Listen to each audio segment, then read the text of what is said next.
Ako si Michael, isang OFW dito sa Dubai. Ngayong araw, lulutuin ko na nga ang mga nakuha kong seashells mula sa karagatan ng UAE.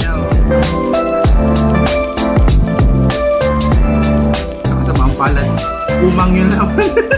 Pero bago yan, balikan muna natin ang ilang mga eksena kung paano ko ito pinanguha.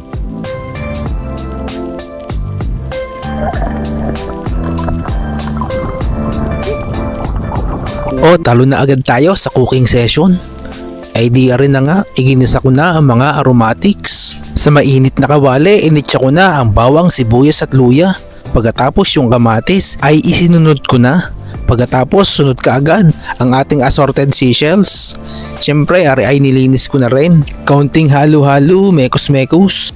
Tapos inilagay ko na ang 1,900 pirasong ginisa mix. Kung gusto mo pang mabuhay ng mas matagal ay kaunti laang ang iyong ilagay. Mga 150 piraso laang. Pagkatapos ay kasunod na rin agad aring gata. Hindi ari una, hindi rin ari pangalawa. Dahil ari galing laang sa lata.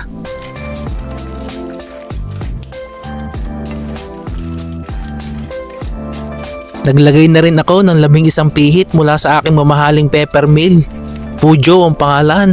Tapos aring sili mula sa Thailand na in-order ko pa mula sa Amazon. Kung may bunga naman ang tanim yung sili diyan sa likod bahay ay pwede na iyon. Tapos 3 laguklok ni Aling Rupinang patis. Munti ko nang makalimutan aring kaprongot na luyang dilaw. Ay siya ay hahabawl. Ay dapat iginisa ko na nung una pa lamang kasama ng mga aromatics. Pero ayos lang iyan. Huli man daw at magaling ay huli pa rin. Pagkatapos aring siling kinumpas kahit hindi nakanta. Inilagay ko na at hindi rin mawawala ang talong pagkagarning mga ginatan ang padali. Nga pala aring talong na ari hindi talong ang tawag din ari daw ay aubergine. Basta talong, yang gay mag-iiba pa ng lasa. Nung sa tingin ko'y ayos na ang lahat ay inilagay ko na aring uray na binili ko pa din siya napadaang mangungumpay.